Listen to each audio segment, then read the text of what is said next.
ഉൽപ്പത്തി പുസ്തകം 33 അധ്യായം. യാക്കോബ് തൻ്റെ കണ്ണുകൾ ഉയർത്തി നോക്കി. അതാ, ഏസാവ് അയാളോടൊപ്പം 400 പേരുമായി വരുന്നു.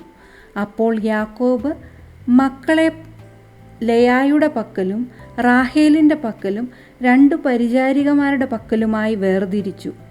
അവൻ പരിചാരികമാരെയും അവരുടെ മക്കളെയും മുമ്പിലും ലെയായെയും അവളുടെ മക്കളെയും അതിനു പുറകിലും റാഹേലിനെയും ജോസഫിനെയും ഏറ്റവും പുറകിലും നിർത്തി.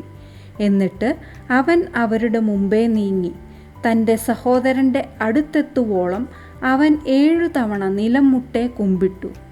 ഏസാവാകട്ടെ അവനെ സ്വീകരിക്കാനായി ഓടി വന്നു, അവനെ ആലിംഗനം ചെയ്തു, അവൻ്റെ കഴുത്തിൽ വീണ് അവനെ ചുംബിച്ചു.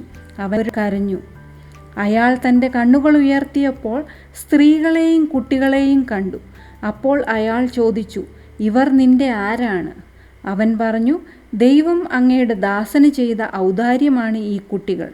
അപ്പോൾ പരിചാരികമാർ അവരും അവരുടെ മക്കളും അടുത്തു ചെന്ന് വണങ്ങി. തുടർന്ന് ലെയായും അവളുടെ മക്കളും അടുത്തു ചെന്ന് വണങ്ങി. അതിനുശേഷം ജോസഫും റാഹേലും അടുത്തു ചെന്ന് വണങ്ങി.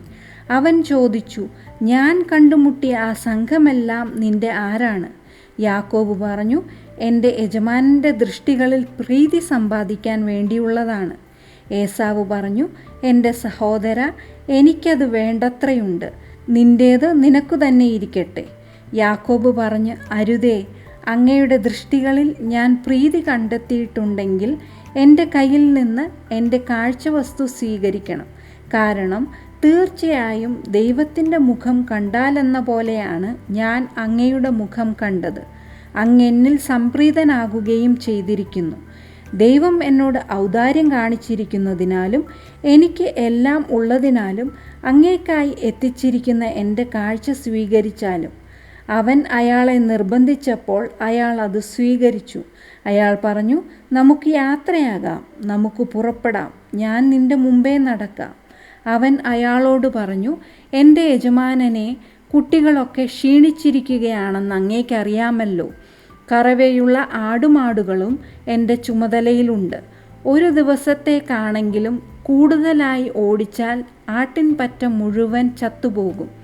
എൻ്റെ യജമാനൻ അങ്ങേ ദാസനു മുമ്പേ പോയാലും ഞാനാകട്ടെ സെയീറിലേക്ക് എൻ്റെ യജമാനൻ്റെ അടുത്തേക്ക് വന്നെത്തുന്നതുവരെ എൻ്റെ മുമ്പിലുള്ള കന്നുകാലികളുടെ നടപ്പിനൊത്ത് കുട്ടികളുടെ നടപ്പിനൊത്ത് സാവകാശം മുന്നേറാം. എൻ്റെ കൂടെയുള്ള ജനത്തിൽ നിന്ന് കുറേ പേരെ ഞാൻ നിൻ്റെ കൂടെ നിർത്താം എന്ന് ഏസാവ് പറഞ്ഞപ്പോൾ അവൻ ചോദിച്ചു, അതെന്തിനാണ്? ഞാൻ എൻ്റെ യജമാനൻ്റെ ദൃഷ്ടികളിൽ ദയ കണ്ടെത്തുന്നല്ലോ. ഏസാവ് അന്ന് തന്നെ തൻ്റെ വഴിക്ക് സെയീറിലേക്ക് തിരികെ പോയി. യാക്കോബാകട്ടെ സുക്കോത്തിലേക്ക് നീങ്ങി.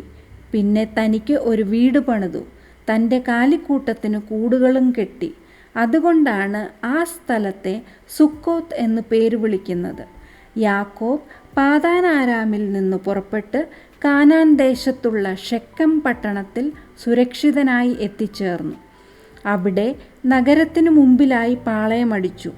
തൻ്റെ കൂടാരമടിച്ച വയൽഭാഗം ഷെക്കമ്മിൻ്റെ പിതാവായ ഹാമോറിൻ്റെ മക്കളിൽ നിന്ന് 100 ഖെസീദായ്ക്ക് അവൻ വാങ്ങി. അവൻ അവിടെ ഒരു ബലിപീഠം സ്ഥാപിച്ചു. അതിനെ ഏൽ ഏലോഹൈ ഇസ്രായേൽ എന്ന് വിളിച്ചു.